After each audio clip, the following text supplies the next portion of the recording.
Good afternoon, and thank you for joining us again. This is our weekly media briefing with Montgomery County Executive Mark Elrich. I'm Lorna Virgili, Hispanic Public Information Officer, and joining us today is Mr. Paul Pinsky, who is the Director of the Maryland Energy Administration. Thank you, everyone, for joining us. Mr. County Executive, good afternoon, and let's get started. Good afternoon, and welcome everybody to this week's briefing. While we're rightly focused on the shutdown, SNAP benefits, and the ongoing attacks on the social safety net, there's so much to keep us busy. There's another front that deserves attention, and that's the environment. And this little headline here from the Post, Trump proposal would limit protections for U.S. waterways. Shocking, I know. According to a recent Washington Post report, the Environmental Protection Agency under the Trump administration has proposed a new rule that would dramatically weaken the Clean Water Act. The rule limits protections only to relatively permanent bodies of water, like rivers or lakes, with a continuous surface connection, which means that many wetlands and smaller streams would no longer be protected. Environmental groups estimated that up to 95% of the wetlands nationwide could lose federal oversight as a result. For a place like Montgomery County, that's not an abstract problem. We have more than 1,500 miles of streams running through our neighborhoods, parks, and backyards, each one contributing to our drinking water, our natural habitats, and our overall resilience to flooding. Some of these waterways are classified as Tier 2 high-quality streams, meaning they're clean and healthy enough to warrant extra protection. Our county's Department of Environmental Protection monitors more than 150 sub-watersheds to track their condition. And that data helps guide how we plan growth and invest in restoration. If federal protection disappears, those local efforts become much harder. Pollution doesn't respect boundaries, and once a wetland is filled or stream paved over, it's gone for good. If there's anyone in this state who is irate about this news as I am, it's my friend and administrator for the Maryland Energy Administration, Paul Pinsky. Paul's about to retire at the end of the month. I invited him here to join us today on the briefing to thank him for his work in partnership with us at MEA, but also his decades of service as one of the state's most progressive leaders over the last 3 decades. Paul was appointed by Governor Moore in 2023 to be the MEA administrator, but most of us throughout the state know him from 36 years representing Prince George's County in the General Assembly as both a delegate and a senator. I know him going back to being a teacher, which is way more years ago. He sponsored the Climate Solutions Now legislation, which has put the state on a course to slash greenhouse gas emissions by 60% by 2031. His work on the Healthy Air Act and the Clean Energy Jobs Act has moved the state forward, and Paul's been an advocate for the quality of our rivers and our watersheds. And in fact, he even swam in the Anacostia River to demonstrate its toxicity. How did that go? Like me, Paul's a former teacher. His work in Annapolis also focused on improving teacher quality, and he was instrumental in implementing both Thornton and Kirwan Commission funding recommendations, as well as helping pass the blueprint for Maryland's future. I want to thank Paul and Governor Moore for awarding Montgomery County more than $2 million in competitive clean energy grants this year. These funds are going to help us install solar canopies and EV chargers, upgrade lighting for safety and efficiency, and make the Holiday Park Senior Center our first net zero county facility. Projects like these reduce emissions, save taxpayers money, and improve public health, and I appreciate the teamwork across our county departments and the state to build a cleaner and more resilient future for our residents. I'm going to turn it over to Paul now, allow him to share his thoughts on his tenure at MEA, where the state is going in terms of clean energy investments, and any of his other thoughts on any subject he wishes to talk about. So thank you for joining us, Paul. Well, thank you, Mr. County Executive, and we do go back many years. We had a lot of conversations on Goody Drive over the years in our teaching careers and teacher organizing careers. Look, I spent 36 years in the legislature.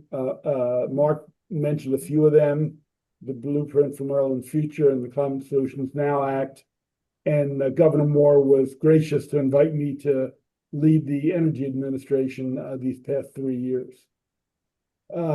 Look, a number of counties have done great work, Montgomery, Howard, others, in transforming, using clean energy, using solar, in some cases moving to heat pumps. It's a challenge. Reaching the 60% reduction will be a heavy lift. I understand that. When it passed, it was suggested, why don't we put language in the law that says it's aspirational? And I rejected that. I said, if we're going to set a direction, let's set a course direction with a North Star. And it was not aspirational, it's the law of the land. If we don't reach it, that's another story. We have great challenges, as the county executive mentioned, from Washington. He led off the Zoom. Look, the one big ugly bill did a lot of damage. The president, who is not a believer, is a denier of climate change, said, let's try to destroy solar and offshore wind as much as possible, and let's build up fossil fuels, gas and oil. And he's a creature of that. So it's a challenge. And I think all of us, and I won't go long, Mark, every night on the news, for those of us who still watch the nightly news, it's led by hurricane, flooding, tornado, sea level rise, first or second story virtually every night. And that's because the effects of climate change are growing and worsening. So we at MEA are trying to do our best to get as much solar out there, geothermal, heat pumps, energy efficiency. We have a number of schools in the state that are carbon net zero, which means between when they're built, they put geothermal under the soccer field, they use heat pumps, and they use solar, and they have enough clean energy to run the school. And on good days, it actually spins the meter in the other direction. So we've got to be more conscious and intentional. That's what I've tried to bring into the state and to MEA. My ally, my Sundance kid, the Butch Cassidy, Ian Ullman will be the acting director. So look, I think we have challenges, but I'm excited about the future. But we have to keep our eyes on the prize. And Mark, thank you for the kind words. Working for the public good, as you know so well, is satisfying. It's frustrating at times, whether it's local, state, or federal government, but we got to keep moving forward, and I hope to do it in retirement as well. So thank you. Thank you, Director Pinsky, for joining us this afternoon.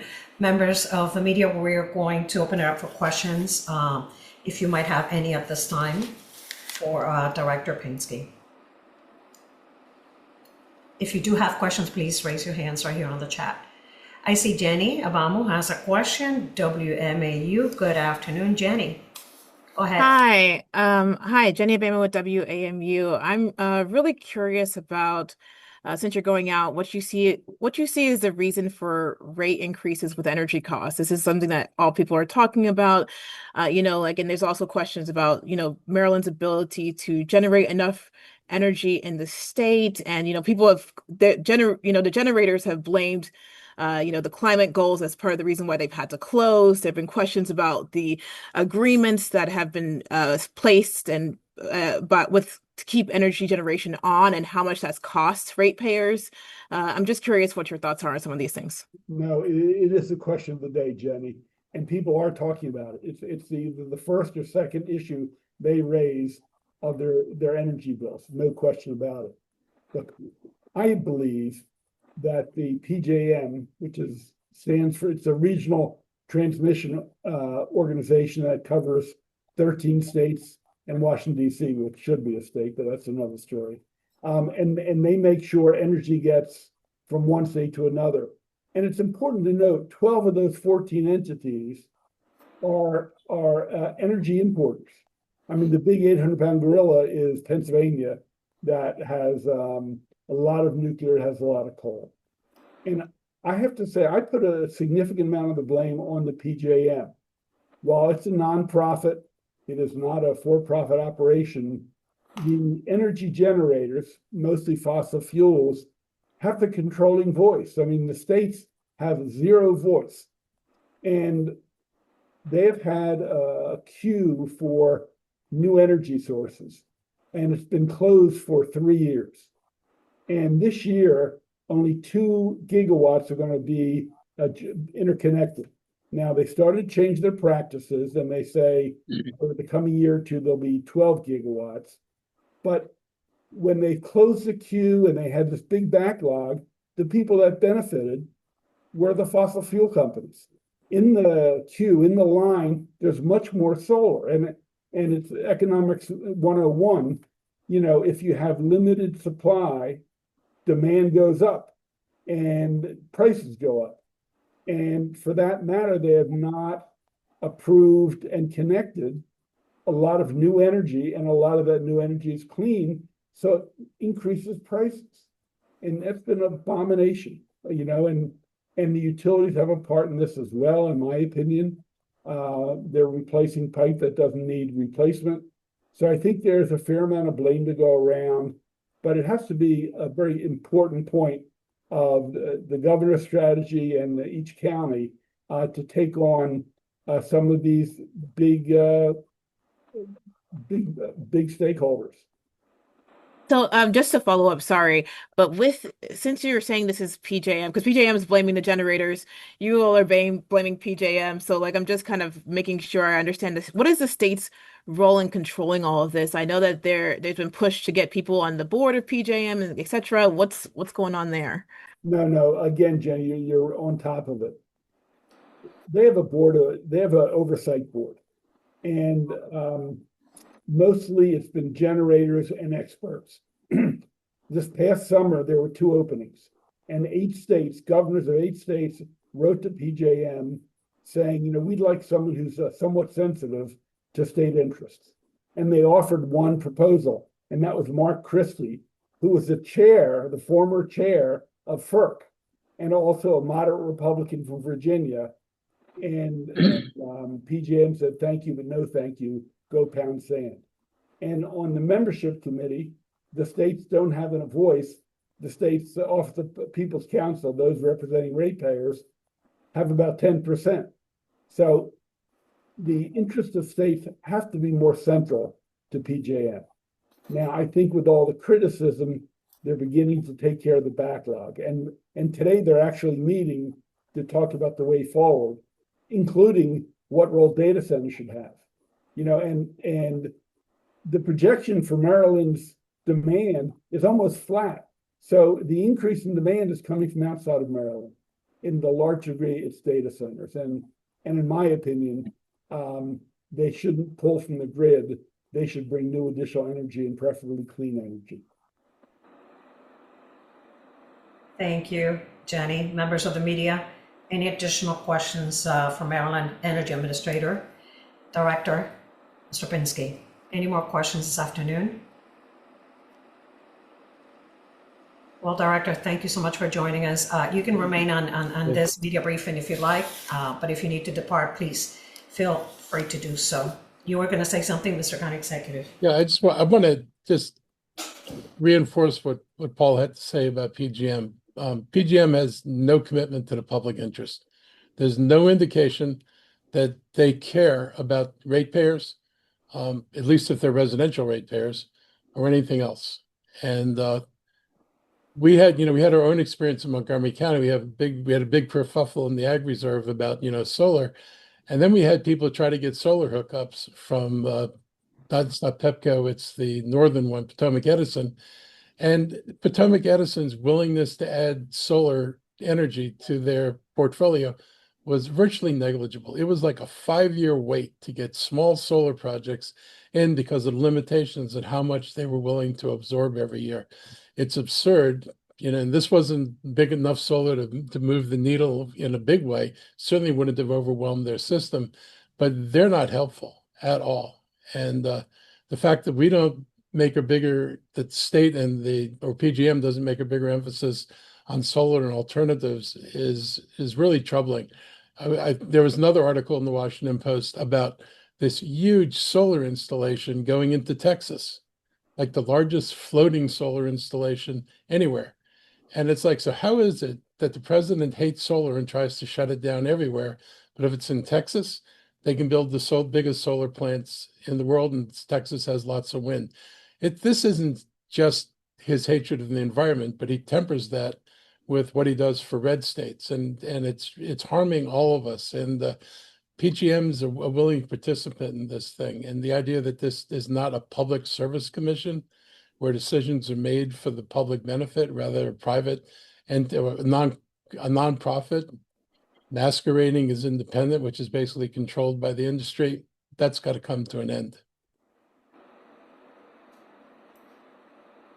Thank you, Mr. County Executive. Again, Director Pinsky, you can remain, or if you need to depart, please do so. Any other topics at this point? Sure.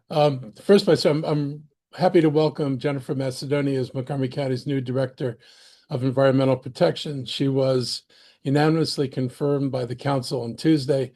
Jennifer is a nationally recognized environmental leader with over 30 years of experience. She brings deep experience in climate policy, clean energy, and environmental protection from her time at the Environmental Protection Agency, back when it was actually an environmental protection agency. Under her leadership and through the Inflation Reduction Act money, several new programs were launched to help reduce the amount of carbon monoxide being produced through transportation, the building sector, and power production. And that's the kind of leader we need here in Montgomery County, which has led the way in developing policies and practices that help us to move forward on our climate action plan.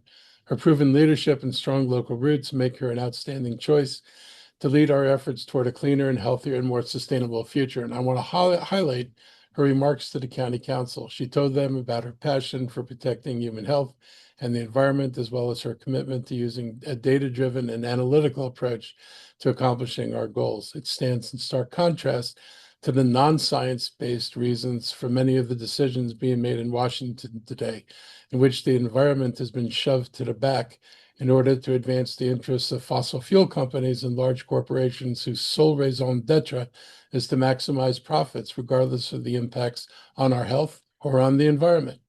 I look forward to her starting her new role, serving as our resident on December 1st. And she is a resident of Montgomery County herself, so she's going to live where her policies take effect.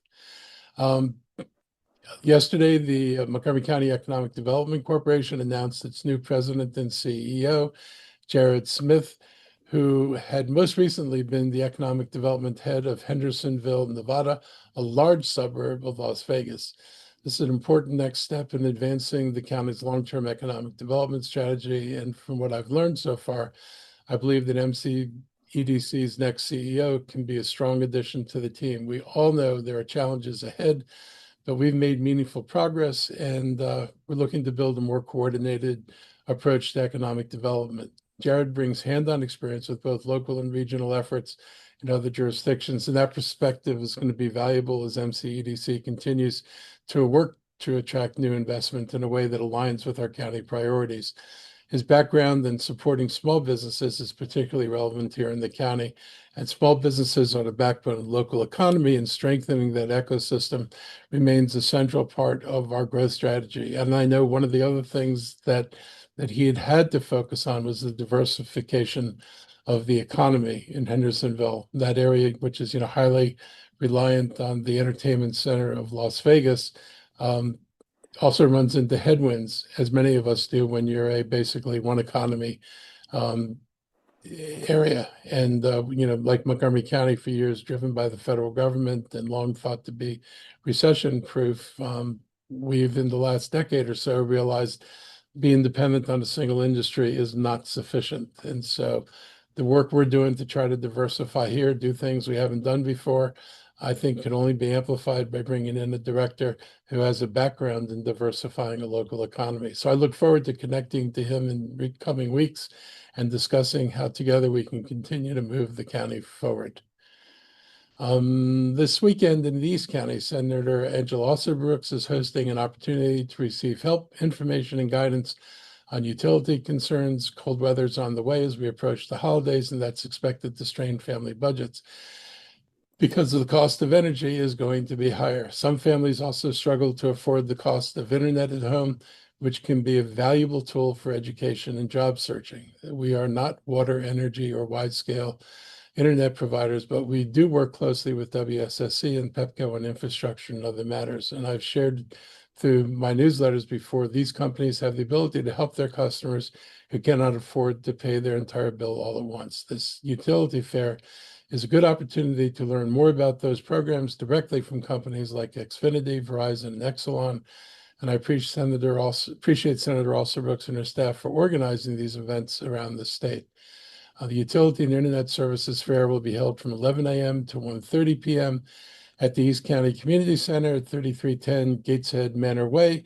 And Senator Alsobrooks is also asking for RSVPs through a QR code that she's sharing on social media. And we put that information into the chat in case you want to share it with your audiences.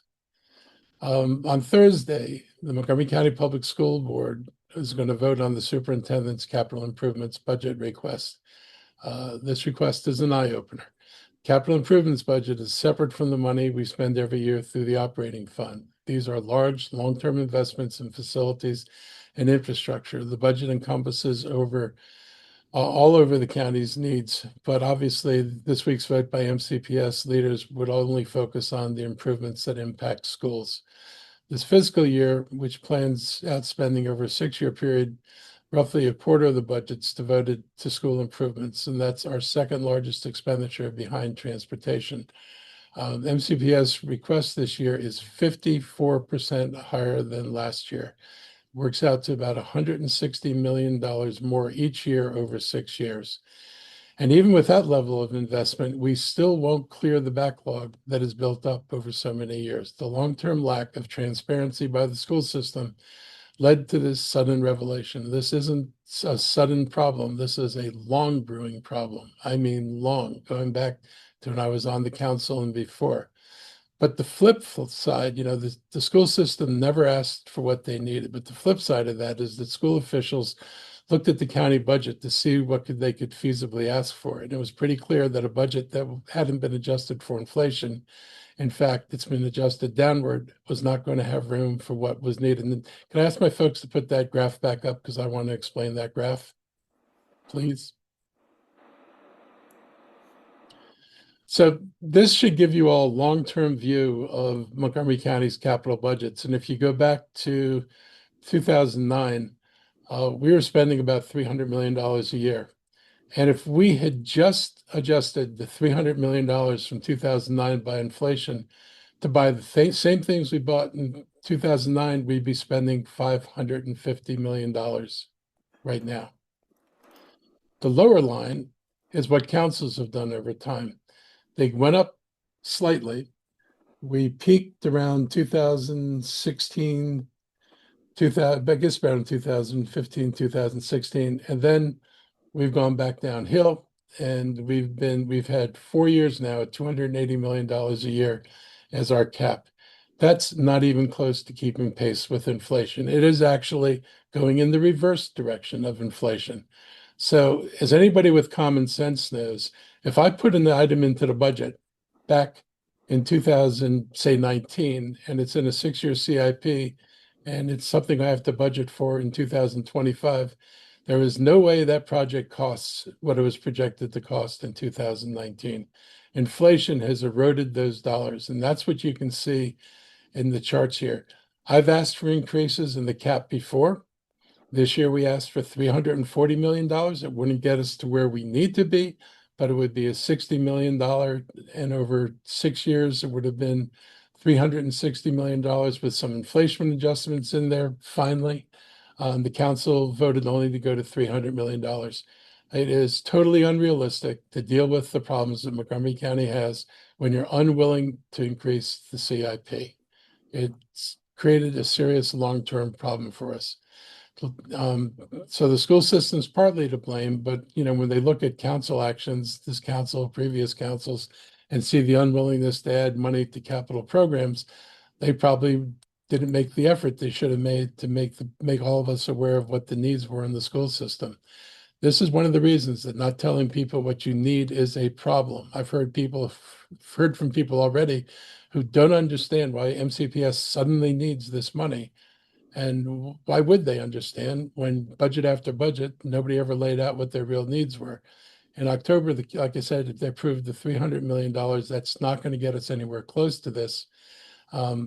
They may revisit this sometime later next year, I guess after the first of the year, and I look forward to those discussions.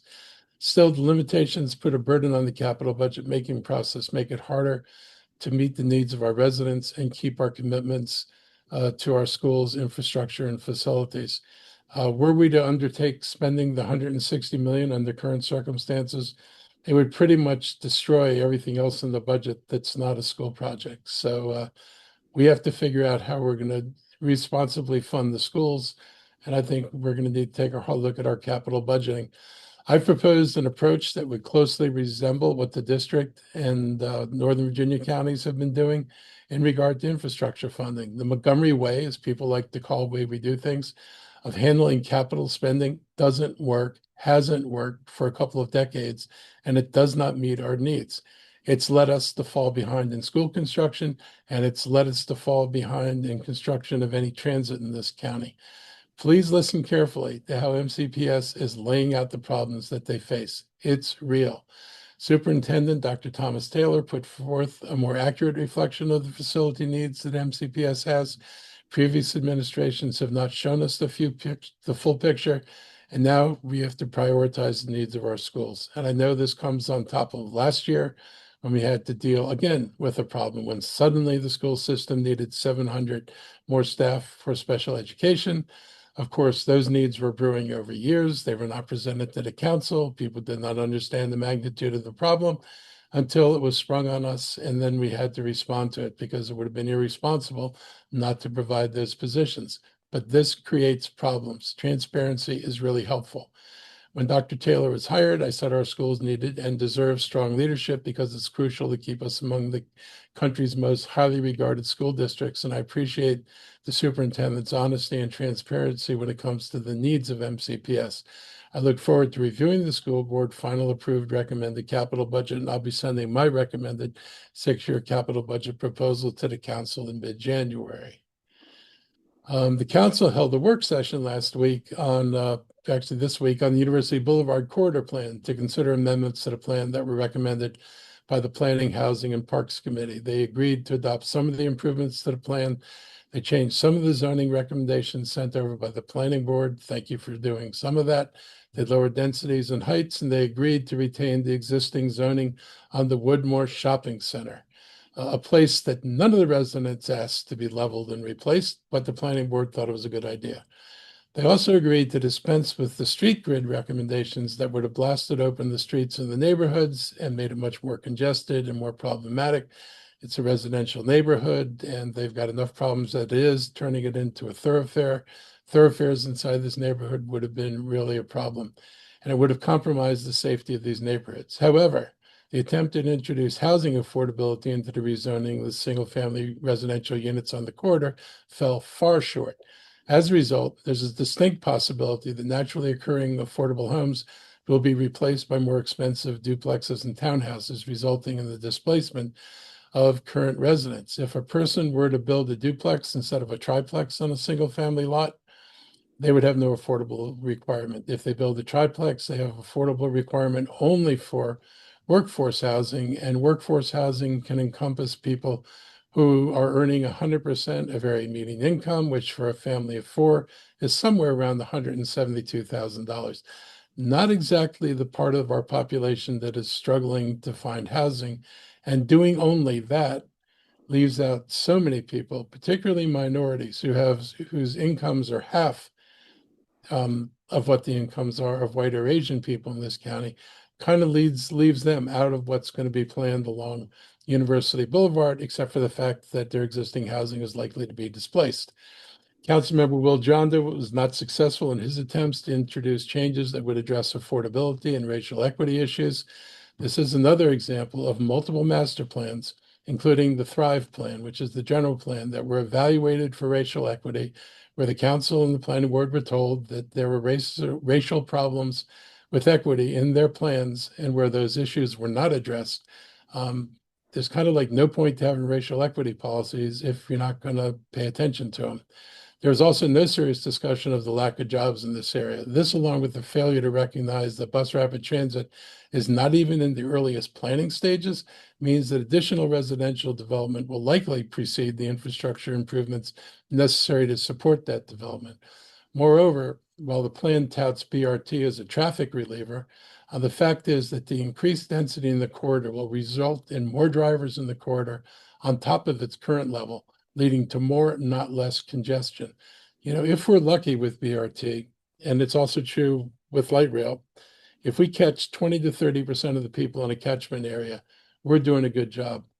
But that means if you had 1,000 units and say 2,000 people trying to get to work, you're capturing 600 of potentially 2,000 trips. That means 1,400 more trips wind up on your roads. It is not a solution to a problem. They shouldn't hide behind it as a panacea. This is just simply the wrong place to increase density in the county. It's not near any job centers. It will subtract from the hoped for, but so far unrealized residential growth in Wheaton, making it less viable as a center. This is not good for the future of Wheaton. And it ignores the whole focus of decades of master planning. I know a little bit about this. I spent 12 years on the council. I was an activist before that. And then as a county executive, I've seen 8 years of planning. We're up to recently, we were focusing on development around the metro and around the county's activity centers. This completely shifts the focus away from metro and activity centers and puts it in your residential neighborhood. As I said before, it ignores all of our master plans that have capacity for more than the projected number of households anticipated by 2050. In other words, the housing we need, we've actually planned for, which park and planning refuses to tell you. And we've planned for in the same corridors that are targeted for growth, which is where we deliberately did these things.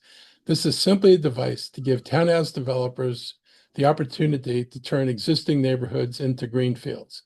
And if anybody says this is about rapid housing and we're going to build housing quickly, any plan that relies on every individual homeowner, and there are a couple thousand of them, to make a decision to turn their house into a duplex or a triplex, or to partner with another homeowner to build a stick of townhouses, anybody who thinks this is going to rapidly build housing, let alone solve our affordable housing issue, is just imagining things. They're imagining it because it's a way to give developers access to something they want, large tracts of property. And it's not a good way to go about doing this. To focus on safety issues of prime importance in the area was also strange, suggesting that rezoning is necessary to implement improvements. As Councilmember Katz pointed out, it takes years to implement master plan recommendations, while safety improvements are needed now and should be addressed through other means. Actually, those other means were actually in progress because the state of Maryland is working on the university corridor for safety improvements. It's as if park and planning didn't even know this process existed. Statements by planning board representatives made it clear that the university corridor plan is their blueprint for future plans. So for the rest of you in the neighborhoods around the county, if you think this is just about University Boulevard and you don't have to, University Boulevard isn't your neighborhood, not true. This is the plan for the corridors in the county. The council's actually expanded the number of corridors in the county, and this is their plan for every corridor. It's coming to Georgia Avenue. It's coming to Connecticut Avenue. It is coming to many places in the county, and it's not just going to stick to the corridor. It's going to go into the interior of neighborhoods. So do not take any comfort by the fact this is University Boulevard. It is not the end. It's the beginning. That being the case, we can expect future plans that are singularly focused on rezoning single-family residential neighborhoods while giving scant consideration to other master plan elements intended to create complete communities. It's not surprising that many people see this as an open invitation to developers to intensify existing neighborhoods. And, the strategy is pretty clear what developers would do. You go in and you do a project, you decrease the desirability of a neighborhood either by adding enough new housing that you create congestion. It's not adequate. You don't have adequate parking. You make being there less desirable when it was a single family neighborhood. And then you have people willing to sell out to developers, and it cascades through a neighborhood. This is a patented way of developers and planning agencies changing neighborhoods by making them less desirable. And this is really unfortunate that we're seeing this here in Montgomery County. It's also this whole idea of rezoning single-family neighborhoods is borrowed from the Koch brothers. It's kind of surprising and more than a tad shocking that we're borrowing something from the Koch brothers. So we've directed our staff to prepare a resolution the council's directed staff to prepare a resolution incorporating the changes they made, and they will meet on December 2nd to review the several chapters. If you're concerned at all, you need to get your comments into the county council before they meet and vote, and they're planning a final adoption vote on December 9th. Another good news, SNAP benefits have resumed. Benefits from November finally started reaching families. There's still some unevenness in all of this.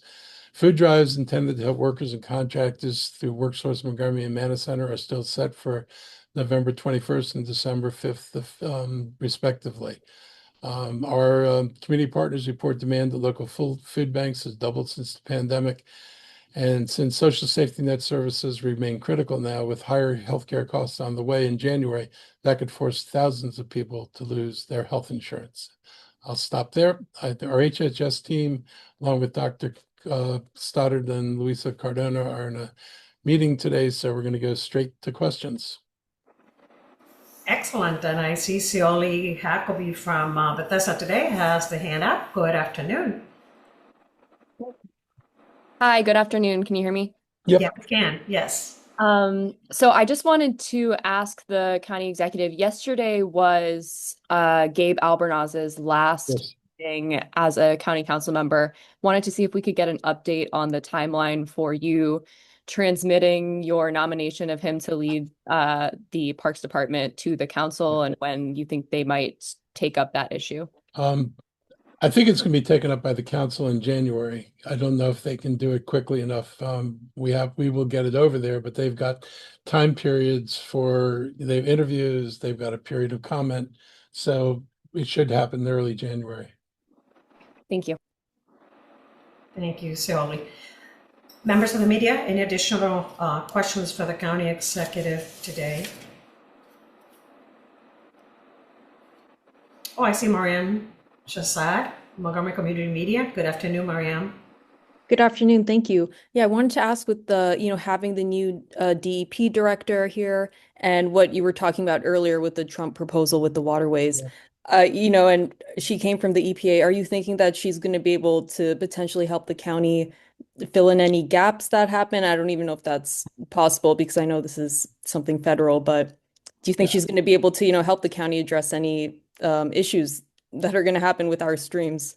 Well, I think she can help us address issues regarding our streams because her background is in EPA.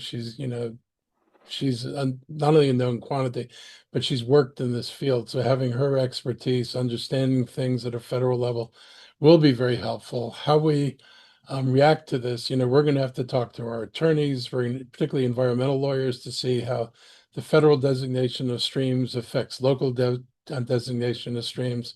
I am hoping that we have some ability to maintain control, but if this comes down to, if it's not defined by the federal government, you can't protect it. Like much of this country is completely screwed. It is a disaster in the making, and this is our clean water, and allowing people unmitigated development of areas that are our clean water is going to be a real problem. So hopefully it's not as bad as it possibly appears, but it may be as bad. Could be worse. Thank you so much. Thank you, Mariam. Any additional questions for the county executive today? No more questions? Well, thank you for joining us. Have a great afternoon, and we'll see you next time. Thank you. Mhm.